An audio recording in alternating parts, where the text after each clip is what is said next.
Giấy phép lao động là gì? Ai cần xin? Điều kiện ra sao? Và quy trình như thế nào? Cho đến những cập nhật mới nhất trong năm 2025, cùng mình tìm hiểu qua video ngày hôm nay nha. Hi, xin chào mọi người, mình lại là Uyên đây, rất vui được gặp mọi người trong video ngày hôm nay. Lần này chúng ta sẽ cùng tìm hiểu tất tần tật về các thủ tục cấp giấy phép lao động cho người nước ngoài tại Việt Nam. Một trong những vấn đề mà nhiều người rất quan tâm, đặc biệt là các bạn có ý định làm việc tại đây hoặc các doanh nghiệp đang có ý định thuê lao động ngoại quốc. Vậy thì giấy phép lao động là gì?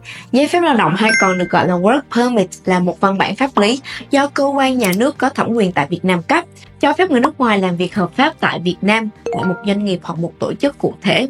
Đây là điều kiện bắt buộc để bảo vệ quyền lợi của cả lao động nước ngoài và doanh nghiệp.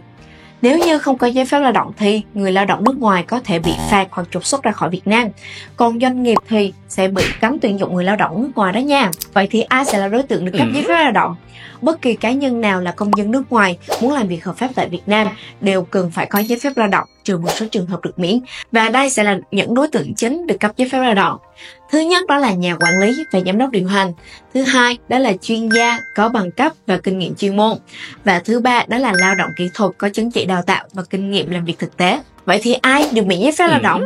Theo như quy định tại Nghị định 152/2020, Nghị định Chính phủ và các văn bản liên quan, thì có khá nhiều trường hợp được miễn giấy phép lao động và mình sẽ liệt kê một số ví dụ điển hình nha.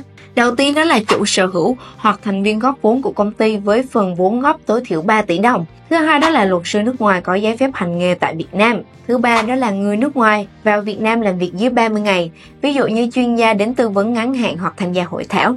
Làm việc tại Việt Nam dưới 30 ngày để thực hiện hoạt động chào bán dịch vụ. Thứ tư đó là người nước ngoài di chuyển nội bộ trong doanh nghiệp thuộc phạm vi cam kết WTO. Thứ năm đó là người nước ngoài kết hôn với công dân Việt Nam và sinh sống tại đây. Và cuối cùng đó là một số trường hợp đặc biệt khác như tình nguyện viên, người làm việc cho tổ chức phi chính phủ được chính phủ Việt Nam công nhận.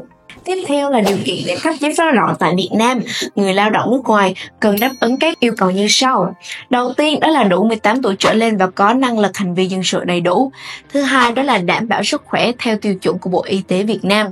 Thứ ba đó là không có tiền án tiền sự và không đang bị truy cứu trách nhiệm hình sự. Thứ tư đó là có trình độ chuyên môn, tay nghề phù hợp với công việc. Và cuối cùng đó là có văn bản chấp thuận từ cơ quan quản lý lao động về việc sử dụng lao động người nước ngoài, trừ những trường hợp không phải xác định nhu cầu sử dụng người lao động nước ngoài tại Việt Nam.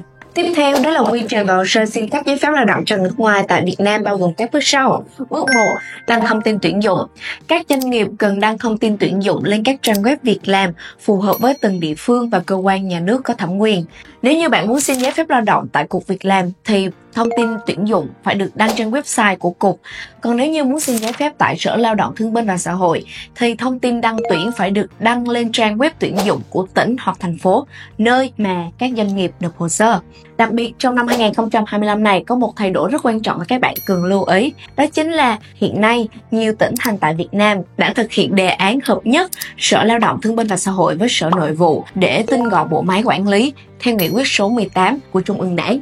Như tại Nghệ An, đề án này đã được phê duyệt từ ngày 21 tháng 2 năm 2025 và từ ngày 1 tháng 3 năm 2025, nhiều tỉnh thành như Thành phố Hồ Chí Minh, Hà Nam hay tỉnh Long An cũng đã áp dụng mô hình mới này. Điều này cũng có nghĩa là quy trình nộp hồ sơ xin giấy phép lao động đã chuyển từ Sở Lao động sang Sở Nội vụ, tùy theo từng địa phương nên các bạn hãy lưu ý nha. Bước 2 đó là nộp hồ sơ xin công văn chấp thuận sử dụng lao động. Doanh nghiệp sử dụng lao động nước ngoài cần nộp hồ sơ xin công văn chấp thuận nhu cầu sử dụng lao động tại Cục Việc làm hoặc Sở Nội vụ của tỉnh hoặc thành phố. Bước 3 đó là chuẩn bị hồ sơ xin cấp giấy phép lao động.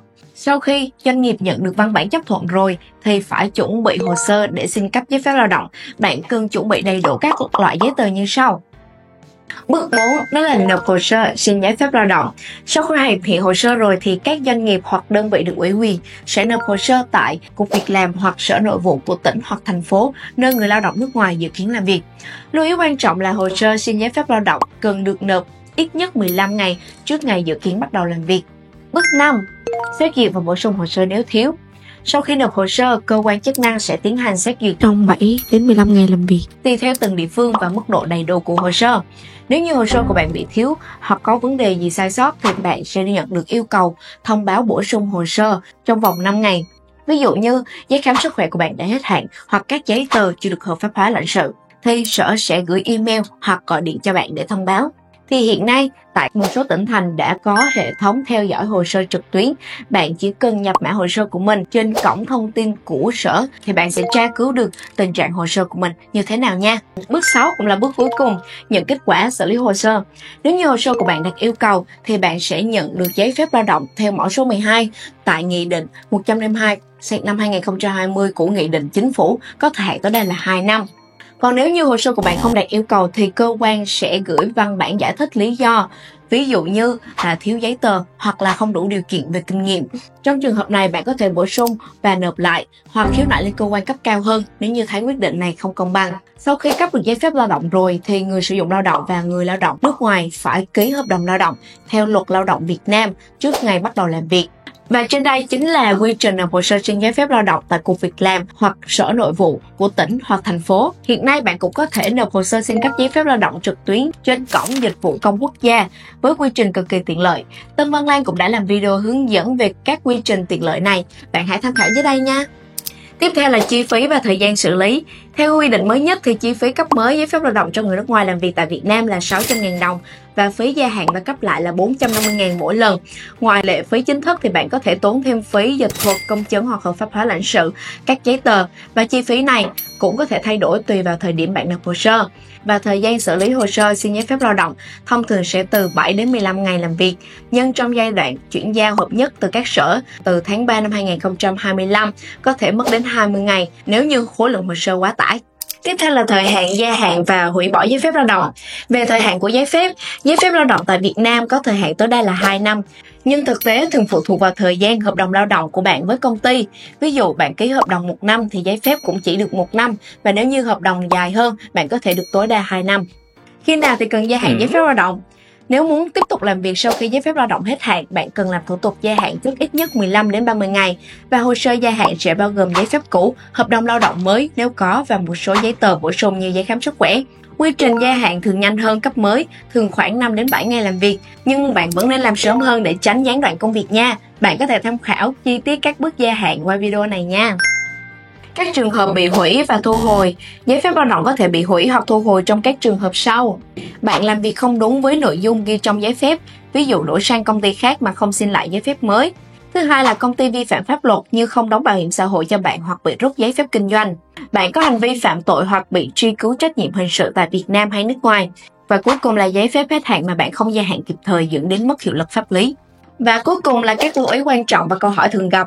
Trong quá trình nộp hồ sơ xin cấp giấy phép lao động, bạn cũng cần lưu ý một số điều như sau nha. Đầu tiên, kiểm tra kỹ thông tin cá nhân như họ, tên, số hộ chiếu, quốc tịch, chức danh công việc và địa điểm làm việc trên giấy phép.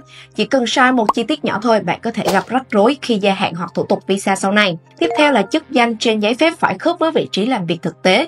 Lưu ý là chức danh và vị trí công việc là hai khái niệm khác nhau. Vị trí công việc thường thuộc 4 nhóm chính: quản lý, giám đốc điều hành, chuyên gia và lao động kỹ thuật.